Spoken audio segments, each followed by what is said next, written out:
Hello friends, कैसे हैं आप सभी।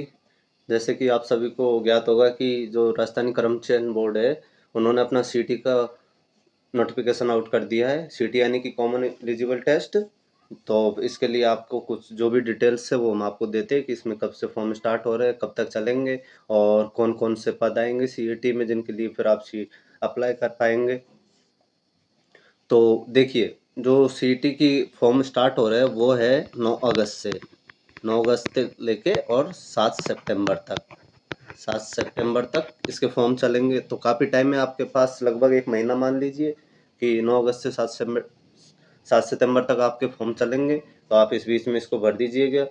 और दूसरी चीज़ रही कि इसके कौन कौन से पद है इसमें, यानी कि आप अगर सीईटी की एग्ज़ाम देते हैं तो इसमें कौन कौन से पद है वो आपके आएंगे। इसमें कौन कौन से पद शामिल है तो इसमें भी नोटिफिकेशन में दे रखा है, जिसके बारे में हम चर्चा करते हैं। तो देखिए, जो पद है इसमें वो है प्लाटून कमांडर, पटवारी, कनिष्ठ लेखाकार, तहसील राजस्व लेखाकार, या जो महिला अधिकारिता के पर्यवेक्षक है वो। उसके अलावा उप डिप्टी जेलर, जिसका अभी फॉर्म चल रहा है, जो भराई में आया वो वाला डिप्टी जेलर हुआ। छात्रावास अधीक्षक ग्रेड सेकंड हुआ। पटवारी तो है ही है। इसके बाद ग्राम विकास अधिकारी ये वीडियो है। कनिष्ठ लेखाकार है। ये सब पद इसमें शामिल है। तो आपको इसके लिए अप्लाई करना है, ज़रूर करना है, जिनकी ग्रेजुएशन हो चुकी है और जिनकी एज 18 साल हो चुकी है, यानी कि 2025 से गिना जाएगा ये 18 एज उनकी। तो आपको ये फॉर्म अपनी एज के अकॉर्डिंग भरना है। जिनकी एज 18 साल हो चुकी है वो इस फॉर्म को अप्लाई कर सकते हैं। ठीक है, नेक्स्ट चलते हैं हम कि जो देखिए इसमें क्या क्या दिया गया है। वैसे तो नोटिफिकेशन में ऐसा कुछ खास नहीं है, आप सभी को जो मालूम है वही है। बस ये है कि अपनी एसएसओ से ही फॉर्म भरे आप, यानी कि किसी दूसरे की एसएसओ या अपने फादर की, इनकी एसओ से लगा के ना भरे, अपनी खुद की एसएसओ से फॉर्म भरे। नेक्स्ट चलते हैं इसके जो कुछ और, जैसे कि इसके सिलेबस के बारे में हम। भाई इसके सिलेबस के बारे में क्या होगा, सिलेबस से पहले हम ये जान लेते हैं कि कितने नंबरों का पेपर होगा और कितने क्वेश्चन आएंगे। तो देखिए, 150 नंबर का जो हमारा पेपर होगा, 150 क्वेश्चन आएंगे उसमें, और 300 नंबरों का पेपर होगा। और टाइम ड्यूरेशन रहेगा वो 3 आवर रहेंगे, यानी 3 घंटे का पेपर होगा, 150 क्वेश्चन आएंगे और जो अधिकतम अंक है वो 300 है। और जो कि सिलेबस है तो उसकी तरफ बढ़ते हैं हम, क्या क्या सिलेबस रहेगा। तो देखिए, जो सिलेबस है उसमें मेन है जैसे कि भारतीय राष्ट्रीय आंदोलन पर विशेष बल के साथ राजस्थान और भारत का इतिहास, यानी कि राजस्थान का और भारत का इतिहास, ये दोनों आएंगे। और जिसमें मॉडर्न हिस्ट्री है उस पर ज़्यादा बल दिया जाएगा, जैसे कि 19 और 20वीं शताब्दी में सामाजिक धार्मिक सुधार आंदोलन है, जैसे कि हमारे राजा राम मोहन राय के द्वारा ब्रह्म समाज की स्थापना, उनके द्वारा किए गए सुधार, या और जो सती प्रथा का अंत है, ऐसी चीज़ें हैं, ये धार्मिक सुधारों में सम्मिलित है।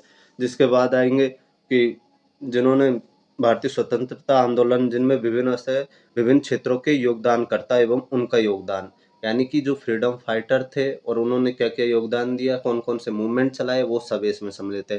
1857 की क्रांति में राजस्थान का योगदान, 1857 की क्रांति में राजस्थान का योगदान, और राजस्थान में जनजाति, किसान आंदोलन, राजनीतिक जनजागरण और प्रजामंडल आंदोलन। तो सीधी सी बात है कि मॉडर्न पूरी जो राजस्थान है वो आपको इसमें शामिल कर दी गई है, जिसमें 1857 क्रांति भी पढ़नी है आपको, बिजोलिया किसान आंदोलन या बूंदी या जो भी है, वो सारे एक आंदोलन, सब आंदोलन आपको इसमें पढ़ने हैं। इसके बाद है जैसे कि स्वतंत्रता के बाद, यानी कि राष्ट्रीय एकीकरण, राज्यों का पुनर्गठन, नेहरू युग में जो कौन कौन से इंस्टीट्यूशन स्थापित हुए थे वो, साइंस एंड टेक्नोलॉजी। उसके बाद फिर बताया गया राजस्थान का। तो राजस्थान में है देखिए, जैसे कि प्राचीन सभ्यता कालीबंगा, आहड़, गणेश्वर, बालाथल और बैराट। जिसके बाद फिर दे दिया कि जो किले है, स्मारक है, चित्रकलाएँ, हस्तशिल्प है, मेले, त्योहार, लोक संगीत, लोक नृत्य। इसी प्रकार राजस्थान संस्कृति, परंपरा एवं विरासत, राजस्थान के धार्मिक आंदोलन, संत एवं लोक देवता, महत्वपूर्ण ऐतिहासिक स्थल, प्रमुख व्यक्तित्व और राजस्थान का एकीकरण। यानी कि देखा जाए तो पूरी जो भी राजस्थान की जीके है, हिस्ट्री है, वो सब शामिल, art and culture, Rajasthan history, वो सारी इसमें शामिल कर दी गई है। उसके बाद फिर इंडिया का है, इंडिया का भूगोल है।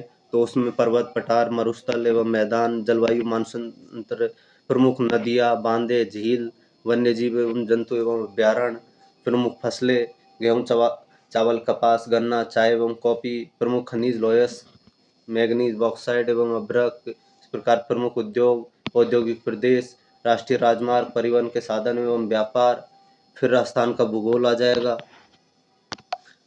राजस्थान भूगोल में क्या क्या आएगा? प्राकृतिक वनस्पति हो गया, वन्य जीव जंतु एवं अभ्यारण्य हो गए, मृदाएं हो गए, रबी एवं खरीफ की प्रमुख फसलें होगी, जनसंख्या के जो टॉपिक है वृद्धि, घनत्व, साक्षरता एवं लिंग अनुपात, ये सब 2011 के अकॉर्डिंग ही होंगे। इसके बाद प्रमुख जनजातियां, धात्विक एवं अधात्विक खनिज पदार्थ, ऊर्जा संसाधन, पर्यटन स्थल, यातायात के साधन, ये सब इसमें शामिल है। यानी कि जो देखिए आपके राजस्थान की geography, history, art and culture, ये सब शामिल है। इसी प्रकार मॉडर्न इंडिया की हिस्ट्री है वो इसमें शामिल है, तो इन पर आपको विशेष बल देना है। इसी प्रकार जैसे पॉलिटी हुआ, अब पॉलिटी के कौन कौन से? इंडियन पॉलिटी के ही है। तो देखिए कॉन्स्टिट्यूशन की प्रस्तावना, प्रेम्बल यानी कि मौलिक अधिकार, राज्य नीति निर्देशक तत्व, मौलिक कर्तव्य, संघिक ढांचा, संवैधानिक संशोधन, आपातकालीन प्रावधान और पीएलआई जनहित याचिका। इसी प्रकार फिर संविधान सभा में क्या हुआ, कैसे उसका गठन हुआ, कितने सदस्य थे, वो सब भारतीय संविधान की विशेषता, राष्ट्रपति, प्रधानमंत्री, मंत्रिपरिषद, संसद, उच्च न्यायालय। इसी प्रकार फिर निर्वाचन आयोग, नियंत्रक एवं महालेखा परीक्षक, मुख्य सूचना आयोग, लोकपाल, मानवाधिकार आयोग, स्थानीय शासन, पंचायती राज। फिर उसके बाद जैसे स्टेट के बारे में दे दिया, राजस्थान की राजनीतिक एवं प्रशासनिक व्यवस्था। इसमें राज्यपाल, मुख्यमंत्री, राज्य विधानसभा, उच्च न्यायालय, राजस्थान लोक सेवा आयोग, जिला प्रशासन, राज्य मानवाधिकार आयोग, लोकायुक्त और राज्य निर्वाचन आयोग। यानी कि देखिए राजस्थान की पॉलिटी और इंडियन पॉलिटी दोनों को सम्मिलित किया गया है, जिसमें पूरी उनके जिसमें पीएम, राष्ट्रपति, उनकी जो मिनिस्ट्री है, मंत्रिपरिषद है, संसद है, उच्चतम न्यायालय, इन सबको पूरा ऑल शामिल किया गया है। फिर इकोनॉमी का पार्ट आ जाता है, जिसमें इंडियन इकोनॉमी में बजट निर्माण, लोक वित्त, वस्तु एवं सेवा कर, राष्ट्रीय आय, समृद्धि एवं विकास का आधारभूत ज्ञान, राजकोषीय एवं मौद्रिक नीतियाँ, सब्सिडी, लोक वितरण प्रणाली, जिसके बाद ई कॉमर्स, उसके बाद ये जो कृषि उद्योग, सेवा एवं व्यापार क्षेत्रों की वर्तमान स्थिति एवं मुद्दे, यानी सब करंट का है। हरित क्रांति, श्वेत क्रांति एवं नीली क्रांति, पंचवर्षीय योजना एवं नियोजन प्रणाली, प्रमुख आर्थिक समस्या एवं सरकारी पहल, आर्थिक सुधार, उदारीकरण जो 1991 में हुआ। फिर है राजस्थान का है, राजस्थान की अर्थव्यवस्था में राजस्थान खाद्य एवं व्यावसायिक फसलें, कृषि आधारित उद्योग है, वृहद सिंचाई नदी घाटी परियोजना है। इसके बाद इंदिरा गांधी नहर परियोजना है, जिसके गरीबी बेरोजगारी है, जो योजनाएं चलाई जा रही है, जैसे महात्मा गांधी राष्ट्रीय ग्रामीण रोजगार गारंटी अधिनियम, जिसके बाद सहकारी आंदोलन, लघु उद्यम एवं वित्तीय संस्थाएं, और संविधान के 73वें संविधान के अनुरूप जो पंचायती राज संस्थाएं है की ग्रामीण विकास में भूमिका स्पेशली मेंशन किया गया है। देखिए फिर आ जाता है साइंस एंड टेक्नोलॉजी का, तो उसमें है कि जो रक्षा प्रौद्योगिकी है, डिफेंस, वो है डिफेंस से रिलेटेड है, अंतरिक्ष से रिलेटेड प्रौद्योगिकी है, टेक्नोलॉजी है, उपग्रह है, यानी कौन कौन से अभी कोई सैटेलाइट लॉन्च हुई है या स्पेस से रिलेटेड कुछ भी ऐसी टेक्नोलॉजी न्यूज़ में रही है वो है। विद्युत धारा, उसमें कार्य एवं ऊर्जा, स्वास्थ्य देखभाल, मतलब यानी कि संक्रामक एवं पशुजन्य जो भी रोग है, जैसे कि अभी पी वायरस है जो फैले थे, उनसे ऐसी चीज़ें। इस प्रकार बायोडाइवर्सिटी है, जैव विविधता है। इस प्रकार जैसे कि भौतिक एवं रासायनिक परिवर्तन, अम्ल, क्षार एवं लवण, ब्लीचिंग पाउडर, खाने का सोडा, प्लास्टर ऑफ पेरिस, साबुन एवं अपमार्जक, तो ये चीज़ें हैं। इसके बाद है कि जो मेंटल रीजनिंग है, तो उससे रिलेटेड है alphabet test, passage and conclusion, making series analog, figure matrix, questions, classification, यानी रीजनिंग्स के कुछ टॉपिक। ठीक है, तो देखिए और भी है कुछ टॉपिक डिटेल्स में दे रखे हैं, blood relation, coding decoding, direct sentence.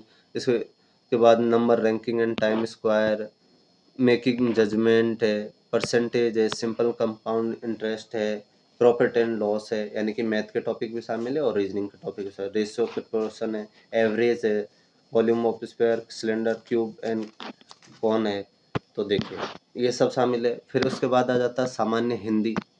तो सामान्य हिंदी भी शामिल, संधि, संज्ञा, सर्वनाम, उपसर्ग, प्रत्यय, विलोम शब्द, पर्यायवाची, राजभाषा हिंदी की संवैधानिक स्थिति और ध्वनि, उसका वर्गीकरण। इसी प्रकार फिर इंग्लिश है। हम सिलेबस को डिटेल में अगले वीडियो में चर्चा करेंगे, अभी बस देख रहे क्या क्या शामिल किया गया है। जनरल इंग्लिश में है use of articles and determiners, tense, voice, active passive voice, direct and indirect preposition और synonyms, antonyms, comprehensive of a given passage वाला है, वन वर्ड सब्स्टिट्यूशन है। तो ये सब शामिल किया गया है। तो देखिए आपका क्या क्या हो गया, हिस्ट्री, राजस्थान की, इंडिया की, आर्ट एंड कल्चर, उसके बाद फिर ज्योग्राफी। इसी प्रकार हिंदी इंग्लिश है, मेंटल, रीजनिंग और मैथ के कुछ टॉपिक्स है। इस प्रकार फिर कंप्यूटर का है।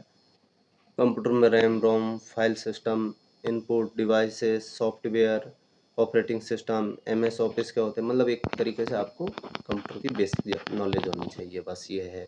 फिर करंट के तो जो मुद्दे हैं वो तो करंट तो आएगी, जिसमें राजस्थान करंट, इंडिया करंट और इंटरनेशनल जो भी इश्यू है वो स्पोर्ट्स से रिलेटेड। पेरिस ओलंपिक चल रहा है तो साफ बात है इससे पूछे जाएंगे।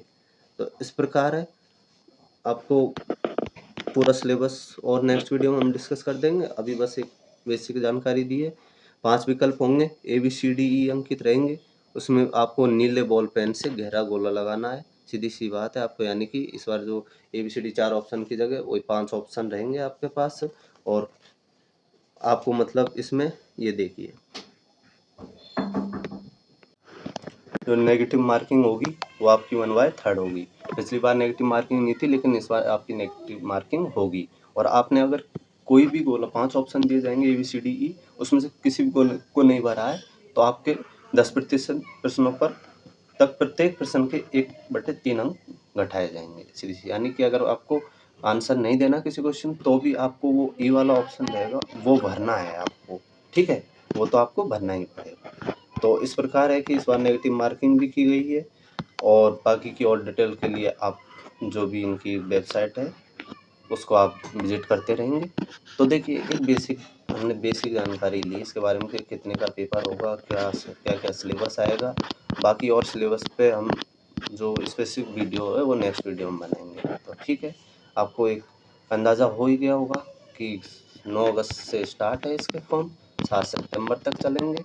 18 से 40 साल तक के भर सकते हैं इसमें।